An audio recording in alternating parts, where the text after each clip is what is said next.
Yo, what up? I'm gonna try to do a regen right quick on this truck. It already asking me for one. You can see right there. I'm not 100% sure how to do it, but this is the first time I'm gonna do it. I'm gonna try to put it the most simple way possible. So for what I heard, you gotta go here to the steering wheel controller. I guess it's just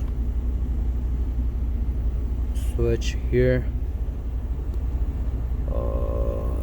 You go to where that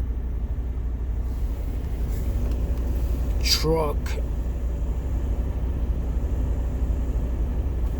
sign is at.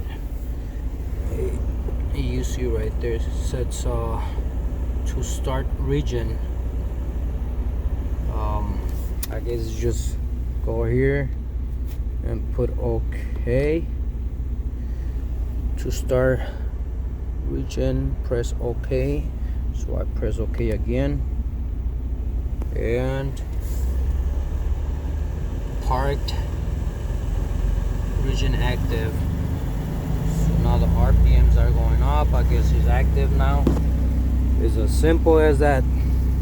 All right.